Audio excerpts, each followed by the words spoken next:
आदाब, सलाम, नमस्कार। Welcome to New India Education Trust examination web series. दोस्तों, ये हमने एक नई सीरीज शुरू की है। चूंकि एग्जामिनेशन जो है वो सर पर हैं, बहुत जल्दी बोर्ड के एग्जाम शुरू होने वाले हैं। थोड़े से डिले हो रहे हैं। सीबीएसई के एग्जाम अप्रैल में होंगे। यूपी बोर्ड का भी शायद डेट शीट नहीं आई है। डेट शीट तो सीबीएसई ने भी नहीं दी है, लेकिन अप्रैल में हो गए एग्जाम। तो हम चाहेंगे, हमारे साथ आज बहुत खास मेहमान हैं, बहुत ही senior, very senior principal, very senior educationist, जो कि दुबई में एक जमाने तक रहे और टोटल मेरे ख्याल से 40 साल एजुकेशन फील्ड में आपको हो गया। दुबई में एमिरेट्स इंग्लिश स्पीकिंग स्कूल के प्रिंसिपल रहे बहुत जमाने तक। अब दिल्ली में मुकीम है और अभी भी वो एजुकेशन फील्ड में काम कर रहे हैं। एक ऑर्गेनाइजेशन के साथ डायरेक्टर हैं, कई स्कूलों को देखते हैं। तो हमारे आज के खास मेहमान जनाब शम्स तबरेज साहब हमारे साथ हैं, जो हमारे बच्चों को आज ये बताएंगे कि एग्जामिनेशन की तैयारी, चूंकि ये बड़ा पीक टाइम है, किस तरीके से करेंगे। तबरेज भाई, welcome to this series. Thank you so much. और हम आज की जो ये एग्जामिनेशन वेब सीरीज है, ये आपसे शुरू कर रहे हैं। Thank you so much. हमने चुना कि बहुत ही सीनियर प्रिंसिपल को हमने चुना कि वो अपने तजुर्बे से बच्चों को बताएं कि किस तरीके से जो है वो लास्ट के दिनों में, जो खास तौर से अब 1-1.5-2 महीने बचे हैं एग्जाम के, तो किस तरीके से जो है एग्जाम की तैयारी करनी चाहिए। चाहे वो किसी भी बोर्ड के बच्चे हों, चाहे वो सीबीएसई बोर्ड के हों, चाहे वो इलाहाबाद बोर्ड के हों, किसी भी बोर्ड से ताल्लुक रखने वाले बच्चे हों। सही है जी तबरेज भाई। तो मैं बात शुरू करूं अपनी? जी प्लीज। तो मेरे तमाम दोस्तों को मेरा सलाम।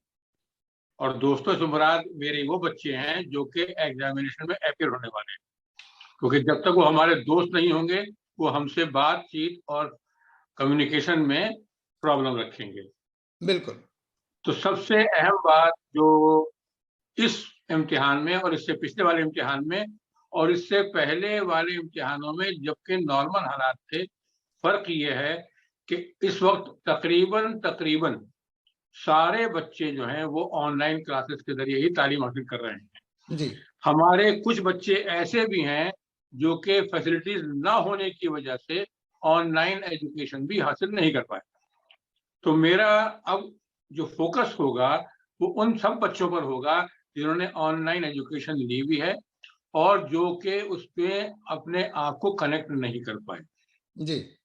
अब सबसे पहली बात जो हमें देखनी है वो ये कि जब हम रेगुलर क्लास में बैठते हैं तो टीचर से हमारा कम्युनिकेशन, टीचर से हमारी बातचीत जो है वो बड़े ही सरल अंदाज में हो जाती है। लेकिन अब इस दौर में ये ज़्यादा मुश्किल काम हो गया है। बहरहाल जो कुछ हो गया है उसको हम खत्म नहीं कर सकते। अब आगे जो हमारे पास फरवरी और मार्च के महीना है, इसमें हम क्या कर सकते हैं ये हमें देखना है। जी। सबसे पहली बात जो मैं आपसे कहूंगा वो ये कि आम तौर पर बच्चों की ये शिकायत होती है कि साहब हमने अच्छी तरह से याद कर लिया था, याद किया था, इम्तिहान में भूल गए। तो ये अगर आप किसी भी बच्चे से मालूम करेंगे तो 90% बच्चे जो हैं वो इस शिकायत को हमारे सामने दोहराते हैं। जी। असल में मसला क्या है कि हमने याद ही नहीं किया था सही तरीके पर। तो आज मैं आपसे जो बात करूंगा वो इसी बुनियाद पर करूंगा कि सही तरीके से याद करना कैसे हो।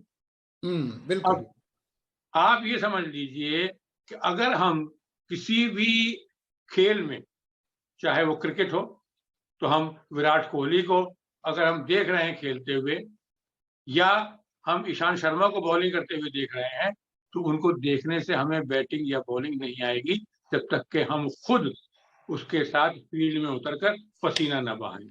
रोनाल्डो को टीवी पर देखकर चाहे हम कई घंटे देखें, फुटबॉल नहीं सीख सकते। इसी तरीके से किताबों को सिर्फ देखकर या टीचर को सिर्फ सुनकर हमें सब्जेक्ट समझ में नहीं आएगा। वो जब ही समझ में आएगा जब हम खुद करेंगे। बिल्कुल। अब हमें और आपको करना क्या है? करना हमें ये है कि हम सबसे पहले अपना टाइम टेबल सेट करें सेल्फ स्टडी का। हमें खुद कैसे पढ़ाई करनी है। पढ़ाई करने से पहले, अब क्योंकि आपके पास वक्त कम है, आप अपने हर कोर्स में, हर सब्जेक्ट में ये तलाश कीजिए कि आपको सबसे ज्यादा अच्छा और आसान कौन से चैप्टर, कौन से पोर्शन लगते हैं जी वो देखिए, और उसके बाद पहले उनको मुकम्मल कर लीजिए। कैसे मुकम्मल करेंगे ये मैं बताता हूँ आपको। जब ये मुकम्मल हो जाए तो बकिया जो आपके 1 या 2 चैप्टर हों उन पर तवज्जो कीजिए, क्योंकि हो सकता है कि आपके वो चैप्टर जो कि आपको अच्छी तरह आते हैं वो आप न कर पाए, इस चक्कर में कि हमने मुश्किल वाले काम को पहले करना है। पहले जी। आसान को अपने लिए परफेक्ट बना लीजिए, तबरेज उसके भाई, मैं बाद यहाँ पे एक बार फिर आपकी बात को दोहराना चाहूंगा जो आपने अभी कही थी। सबसे पहला काम तो यह है कि बच्चों को इस वक्त अपना एक टाइम टेबल बनाना चाहिए। वो मैं आ रहा हूँ उसके ऊपर। जी जी जी जी जी जी। जी। अब ये आपने पहले अपने पूरे सिलेबस को, जो कि आपके किसी भी सब्जेक्ट का है, 2 पार्ट में डिवाइड कर लिया। एक वो जिसमें कि आपको बड़ा कंफर्टेबल फील होता है और एक वो जो आपको मुश्किल लगता है। तो काम की शुरुआत आसान वाले से करें। अब दूसरी बात यह है कि हम या तो 2 मिनट, 4 मिनट, आधे घंटे बैठकर पढ़कर थक जाते हैं, या हम समझते हैं कि 6-6, 8-8 घंटे एक साथ बैठकर पढ़ें। दोनों में हमारा नुकसान है। जी एक के अंदर हमारा टाइम जो है वो वेस्ट हो रहा है, दूसरे में हम क्योंकि ज्यादा वक्त लगा रहे हैं तो हम थकन की वजह से उस वक्त से वो हासिल नहीं कर सकते जो हमें हासिल करना है। अब मिसाल के तौर पर हमें अगर बिल्कुल फ्री हैं, हमारी स्टडी लीव हो चुकी हैं, छुट्टियां मिल चुकी हैं कि आप तैयारी कीजिए अपनी, तो 6 घंटे दिन में अगर हम पढ़ रहे हैं तो आप यकीन मानिए, जिस तरीके से मैं बता रहा हूँ, अगर आप पढ़ रहे हैं तो आपको 80% से 90% मार्क्स आने में कोई भी आदमी नहीं रोक सकता, किसी भी बोर्ड का इम्तिहान हो। हाँ, लेकिन वो कंसिस्टेंसी होनी चाहिए। 6 घंटे की जो है कंसिस्टेंसी आनी वो चाहिए। कंसिस्टेंसी होनी अब चाहिए। आपको करना क्या है, अगर 6 घंटे आपको वक्त लगाना है तो उसको 3-3 घंटे के 2 अलग अलग टाइम सेट कर लीजिए, जी सुबह का और शाम का, या जो भी आपको ज्यादा कन्वीनियंट हो उसके हिसाब से आप सेट कर लें। लेकिन एक वक्त में आप 3 घंटे से ज्यादा ना बैठें। ये भी कर सकते हैं आप कि 2-2 घंटे के 3 सेशन कर लें, मिसाल के तौर जी पर। एक सेशन में जब आप बैठते हैं तो आप 2 से ज्यादा सब्जेक्ट ना पढ़ें। मैं इस तरह से लेकर चल रहा हूं कि हमारे पास 2 घंटे का टाइम है। 2 घंटे में हमें क्या करना है, हम पूरे 6 दिन का टाइम टेबल अपना बना लें, और 6 दिन के टाइम टेबल में इस तरह टाइम टेबल बनाएं कि हर सब्जेक्ट हमारा बड़ा सही तरीके से कवर हो रहा हो। मिसाल के तौर पर 6 दिनों में आप अगर 2-2 घंटे के स्लॉट की बात कर रहे हैं तो 12 स्लॉट हो गए आपके, और 5 सब्जेक्ट हैं तो हर सब्जेक्ट को कम से कम 2 स्लॉट मिलने लाजिम है। अब आप एक स्लॉट में 2 घंटे के 2 सब्जेक्ट कर रहे हैं, तो अब इसको आप 40-20 का फार्मूला इस्तेमाल करेंगे। 40-20 का फार्मूला क्या है? बहुत सादा फार्मूला है कि 40 मिनट आप वो चैप्टर या अपने नोट्स पढ़ेंगे और समझेंगे और याद करेंगे।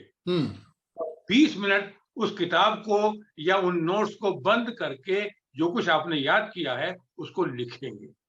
और ये सबसे मुश्किल काम होता है। आदमी को अपने आप पर बहुत कंट्रोल रखना पड़ता है, क्योंकि कहते हैं याद तो हो गया है, अब हम कर लेंगे। जी लेकिन यही बात आपको इम्तिहान में नुकसान पहुंचाने वाली होती है। तो आप 40 मिनट याद करेंगे और 20 मिनट आप उसको लिख कर देखेंगे कि जो मैंने याद किया था वो सही तरीके पर याद हुआ या नहीं हुआ। आप ये देखेंगे कि आप 3, 4, 5 जगह अटक जाएंगे। अगर आप अटक रहे हैं तो आप एक बिल्कुल नॉर्मल बच्चे, कोई इसमें घबराने की बात नहीं है। ये फितरी बात है कि पहली बार आप करेंगे तो आप कई जगह अटकेंगे।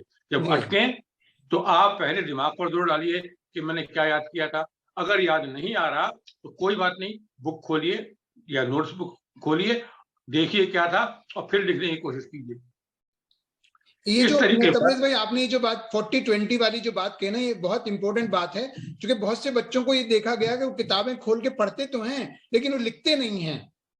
और जो बच्चे मैंने देखा है बहुत अच्छे मार्क्स लाते हैं, उनके पास बहुत सारे रजिस्टर्स भरे होते हैं लिख लिख करके, क्योंकि वो जी लिखते जी बहुत हैं, पढ़ते हैं लिखते हैं, पढ़ते हैं लिखते हैं, उसको प्रैक्टिस में लाते हैं। वो बहुत प्रैक्टिस में जरूरी लाते बात हैं आपने कही। जी। तो अब इस तरीके पर आप करेंगे 6 दिन काम। 6 दिन आपको मैं क्यों कह रहा हूं, 7वां दिन आपका अपने आप को टेस्ट करने का दिन, जी और 7वें दिन आप जितना टाइम लगा रहे हैं उससे दुगना टाइम लगाएंगे। मिसाल के तौर पर आप किसी सब्जेक्ट की तैयारी आपने अगर 4 घंटे की है, तो अब आपको वहां पर कम से कम 1 से 1.5 घंटा लगाना है उस दिन। तो किस तरह लगाना है ये आपको समझ लेना है कि अब मैंने जो कुछ पूरे 6 दिन में याद किया दोबारा लिखूंगा उसको। आपका दिल आपसे कहेगा कि भाई आता तो है मुझे, अपने दिल की बात ना मानिए, अपने दिमाग की बात मानिए। और जो कुछ आपने 1 हफ्ते में समझा है, याद किया है, उसको फिर लिखिए। अगर आप बगैर किताब को देखे, बगैर नोट्स को देखे लिखने में कामयाब हो गए तो समझिए आपको आता है। अगर आप उसमें फिर अटक गए तो फिर भी घबराने की बात नहीं है, अभी भी नोट्स आपके सामने हैं, किताब आपके सामने है, आप देख सकते हैं ताकि आपको पता लगे कि मेरे अंदर क्या कमी है। यही वो कमी है कि जब हम पहली बार इम्तिहान में लिखने बैठते हैं और भूल जाते हैं तो हम कहते हैं कि हमें याद था, हम भूल गए। अब आपको अंदाजा होगा एन कि वक्त पे आपको याद सही नहीं मायने आया में याद जी। नहीं था। तो ये काम करते रहें। अगर आपने ये काम अब से और मार्च के महीने तक कर लिया तो तकरीबन सारे सब्जेक्ट आपके 70% जो आपको सब कुछ अच्छा आता है वो कवर हो जाएंगे। 30% आज आपको बचेगा, वो आप आखिर के 15 दिन में कोशिश करें। और अगर वो आपकी समझ में आ रहे हैं अपने दोस्तों की मदद से, अपने टीचर्स की मदद से, अपने पेरेंट्स की मदद से, उनको समझिए। लेकिन अगर वो आपको समझ में नहीं आ रहे हैं तो उनके बारे में बहुत ज्यादा टेंशन न लीजिए। आप अगर 80% कोर्स कवर कर चुके हैं सही तरीके से तो कोई वजह नहीं है कि आप उस 80 में से 80 ना ले आए। जी। कुछ मार्जिन दे देता हूं मैं, 80 में 75 तो लाना ही लाना है आपको, पक्की बात है। अगर आपने उसको बिल्कुल साउंड प्रिपरेशन कर लिया है, रीडिंग की और राइटिंग की मिलाकर, तो ये आपको काम करना है आज से और मार्च के महीने तक। पहली बात कि अपने नोट्स को और किताबों को पढ़ें और पढ़ने के बाद लिखें। एक खास बात, क्योंकि मैं मैथ्स का टीचर हूं और मुझे गलतियां उसकी मालूम होती हैं, जी, मैं उसी पर आने मैथ्स के वाला था। बारे हमने में, कहा आप कुछ मैथ्स के, चूंकि आपकी मैथ्स के एक्सपर्टीज जो है बारे मैथ में में है, एक तो बहुत उसके लिए बड़ी भी कुछ प्रॉब्लम टिप्स दें। हमारी ये होती है, जो अच्छे बच्चे होते हैं उनकी भी, कि हमने बुक खोला और एक एक्सरसाइज देखी और एक्सरसाइज देखने के बाद उसको करना शुरू कर दिया जी। और हम धड़ धड़ धड़ धड़ धड़ धड़ 1 घंटे में हमने 20 क्वेश्चन कर दिए, लेकिन हम पूरे क्वेश्चंस नहीं करते। आप कभी गौर कीजिएगा इस बात पर कि हम क्या करते हैं, पहला क्वेश्चन 1 स्टेप लिखा, 2 स्टेप लिखे, हाँ ये क्वेश्चन आता है, अगला कर देखिए, दूसरे क्वेश्चन पर पहुंच गए, यानी आपने इसको कंप्लीट नहीं किया और दूसरे क्वेश्चन पर आ गए। दूसरा क्वेश्चन भी आपने 3-4 स्टेप किए और पता लगा हाँ ये तो आता है, तीसरे पे चले गए। यानी आपने अगर 1 घंटे में 20 क्वेश्चन किए हैं तो आपने 1 घंटे में 20 क्वेश्चन नहीं किए हैं, आपने 20 क्वेश्चन 1/3 किए हैं। जी। और इम्तिहान में जब आप करने बैठते हैं तो आपको दुश्वारी ये होती है कि भाई अब तो क्वेश्चन मेरे देर में हो रहे हैं।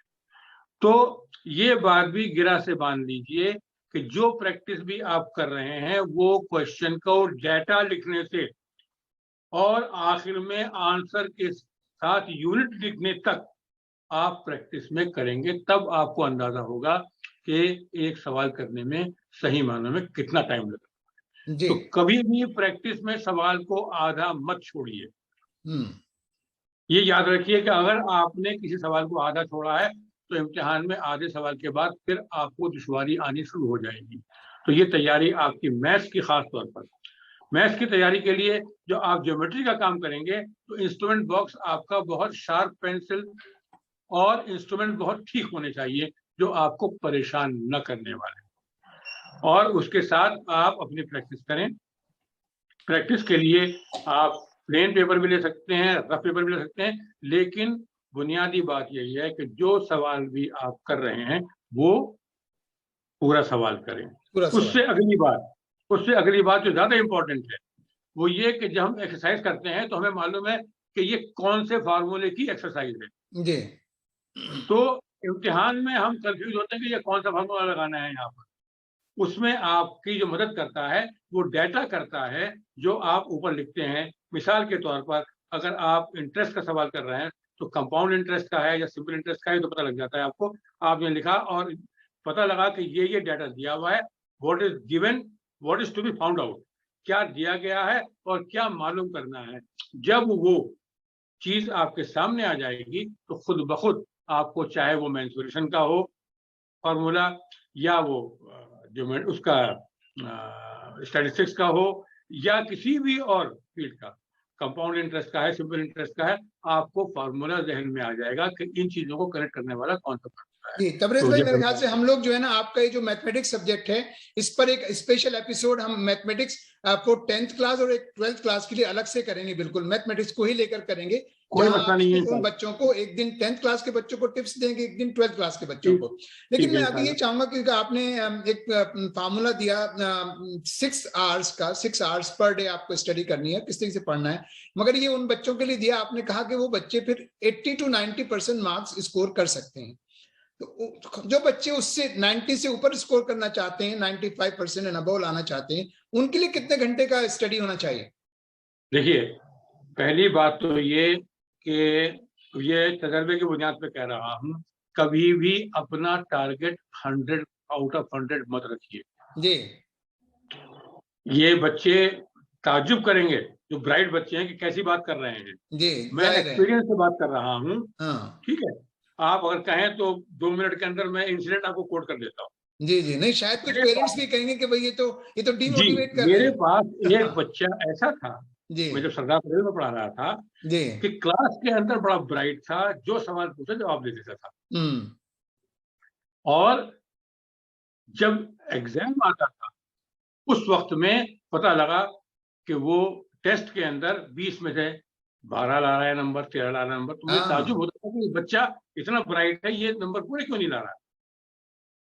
उससे मैंने मालूम किया तो वो रोने लगा और कहा कि sir I want to score 20 out of 20। मैंने कहा वो who told you to score 20 out of 20? It is my parents. Parents के बारे में जब मैंने मालूम किया तो बाप जो हैं वो जॉइंट सेक्रेटरी हैं ministry of science and technology में। अच्छा। और माँ जो है ICSR में साइंटिस्ट हैं। Oh my God. तो प्रेशर तो चाह रहे हैं, फिर तो प्रेशर होना ही था लाजिम है बच्चे के ऊपर, इतना स्कोर करे। जी। अगली पेरेंट्स मीटिंग में मैंने उसको कुछ नहीं बोला। अगली पेरेंट्स मीटिंग में मैंने उन दोनों बच्चों को, और ये बात मैं टीचर्स के लिए भी कह रहा हूँ, टीचर की हैसियत वो है कि अगर आपको अपने आप पर कॉन्फिडेंस है तो आपके सामने प्राइम मिनिस्टर भी बैठाओ, चीफ मिनिस्टर भी बैठाओ, आप खुलकर उससे एज ए पेरेंट बात करें, कभी भी उसके डेजिग्नेशन से आपसे बात ना करें। बिल्कुल बिल्कुल। मैंने उनसे कहा कि आप बच्चे को टॉर्चर क्यों कर रहे हैं? No we are not doing anything. मैंने कहा how do you say that? मैंने कहा मैं बता रहा हूँ। जब मैंने उनको नरेट की वो बात, मैंने कहा यकीनन जब वो 12 या 13 नंबर लेकर आपके पास जाता है तो आपको फ्रस्ट्रेशन भी होती है और आप डांटते भी होंगे, obviously he should score, he is a bright child. मैंने कहा he is a bright child but you are putting him under pressure. तो मैंने ये कहा कि आप अगर मुझ पर ट्रस्ट करते हैं, leave your child to me, आपको क्या चाहिए? कहना हमें 100 आउट ऑफ 100 चाहिए। मैंने कहा मैं दिलवाता हूँ आपके बच्चे, ये मेरी गारंटी है, लेकिन बच्चे को आप फ्री छोड़ दीजिए, फ्री छोड़ दें, बिल्कुल मेरे ऊपर छोड़ दीजिए, मैं कर लूंगा। कहना ठीक है, आज से मैंने कहा you are out of his studies. तो हंसने लगे। जी जी। कहने ठीक है, आपने कहा है, हमें आपकी बात पर भरोसा है। मैंने उस बच्चे से ये कहा, can you get me 15 out of 20 any time sir? बच्चे मतलब मैंने 5 नंबर का मार्जिन दिया। ठीक, और आप यकीन माने आहिस्ता आहिस्ता आहिस्ता वो बच्चा अल्हम्दुलिल्लाह, वो डाटा मेरे पास रखा हुआ है अभी तक, जिन बच्चों ने सेंटर में स्कोर किया था, वो 100 में 100 बच्चा लेकर गया। माशाअल्लाह माशाअल्लाह। तो मकसद कहने का ये है कि आप जैसे ही 100 में 100 का टारगेट रखेंगे और कहीं थोड़ा सा आप इधर उधर हिल गए तो आप एकदम से अंडर प्रेशर आ जाते हैं, फ्रस्ट्रेशन हो जाता है। जी जी। कभी भी 100 का टारगेट मत रखिए, 95 का टारगेट रखिए, ताकि आपके पास कुशन रहे। बिल्कुल 100 खुद बहुत मिलेंगे आपको, काम आप पूरा करेंगे 100 मिलेंगे। अच्छा, अब मैं उस बात का जवाब देता हूँ कि मैंने 80 क्यों कहा। हर बच्चा 100 वाला नहीं होता, बेशक बेशक। जी जी। और मैंने जो ये बात कही है, मैंने उन बच्चों के पॉइंट ऑफ व्यू से कही है जिनको मिसाल के तौर पर कुछ चैप्टर्स मुश्किल लगते हैं। मैं फिर दोहराता हूँ उस बात को कि पहले जिस चीज को आपको समझ में आती है उसको मजबूत कर लें, उसके बाद उस पर कोशिश करें जिस पर कि आपको इतना कॉन्फिडेंस नहीं है, जितना उसमें से कवर हो जाए एक्सेलेंट। कई बार अगर जो है आपको तबरेज भाई, कई बार बच्चे जो है इसका उलट करते हैं, जो मुश्किल चीजें उन पे ज्यादा वक्त देते हैं, तो पता चला कि जो आसान थी वो भी निकल गई हाथ से। अनिल भाई, यही तो मसला है। हम और आप जो हैं पेरेंट नहीं हैं, हम टीचर हैं। जी जी। हमें बच्चों को वो बताना है जो बच्चों के लिए लॉन्ग रन के अंदर ठीक। हाँ बिल्कुल बिल्कुल। तो मैं फिर नहीं, कह रहा हूं कि अपने स्ट्रांग होल्ड को स्ट्रांगली पकड़ लो। स्ट्रांगली पकड़ लो, जो बिल्कुल। आपका मजबूत किला है ना, उसको मत छोड़ो। हाँ, और फिर जो उसके कमजोर बाद एरिया है उसके ऊपर ध्यान दे फिर बाद में। हाँ, उसके बाद फिर कमजोर पर जाइए आप, कि जहां हाँ पर आपको लग रहा है कि भाई ये थोड़ा मुश्किल है, उसके बाद हाँ उसको जाइए। जितना जी उसमें कवर हो जाता है जी करिए। बस जी ये जी है। जी। चलिए, बहुत अच्छी हमारी मुलाकात रही। अब इस सिलसिले को हम आगे बढ़ाएंगे इंशाल्लाह, और बिल्कुल इंशाल्लाह। अलग अलग मौजू पर बात करेंगे, क्योंकि आपकी एक एक एक्सपर्टीज बेहद बात पर है। मैं आपसे मशवरतन कह रहा हूँ कि अगर इंटरेक्टिव सेशन नहीं हो पाता है, तब भी आप बच्चों से कहें कि अगर वो इस प्रोग्राम में सवालात अपने भेज दें, अबिल जी जी, बिल्कुल हम पूछ तो लेंगे, पूछ क्वेश्चन लेंगे। जो है हम नेक्स्ट टाइम में, क्योंकि हर एक पर्टिकुलर क्वेश्चन होंगे जो कि कई लोगों के साथ वो सवाल होगा, जी जी तो हम जी, अगली बार में उन सवालों को एड्रेस कर सकते बिल्कुल बिल्कुल, हम कोशिश करेंगे कि ऐसे सवालात बच्चों से ले लें। हैं। हाँ, जी जी। बच्चों बहुत जी, बहुत शुक्रिया तबरेज भाई, और हम इस सीरीज को मेरे इंशाल्लाह मेरी जारी तरफ से रखेंगे आपका और बच्चों का एग्जामिनेशन शुक्रिया, तक। जी, सबका शुक्रिया बहुत बहुत। बहुत बहुत शुक्रिया। All the best for the examination. दोस्तों, ये थे हमारे आज के खास मेहमान शम्स तबरेज साहब, जो कि बहुत ही सीनियर प्रिंसिपल हैं। 40 साल आपने एजुकेशन फील्ड में रहे। As a senior most principal आप रिटायर हुए Emirates English speaking school Dubai से, और बहुत सारे अच्छे स्कूलों में आपने काम किया। अब वो हमें जारी रखेंगे अपनी बच्चों को जो है सलाह मशवरे, जो एग्जाम से पहले जो देने हैं। आज उन्होंने बहुत अच्छे मशवरे दिए हैं बच्चों को किस तरीके से ये जो 2 महीने का वक्त आपके पास है उसको किस तरीके, 1.5 महीने का वक्त, उसको किस तरीके से आप उसमें अपने एग्जाम की तैयारी करें। इस सीरीज को हम जारी रखेंगे। अगर आपको हमारा ये प्रोग्राम पसंद आया तो इसे लाइक और शेयर करना ना भूलें, और इस चैनल को सब्सक्राइब करें जो आपका अपना चैनल है। थैंक यू, शुक्रिया, धन्यवाद। Have a great time, all the best.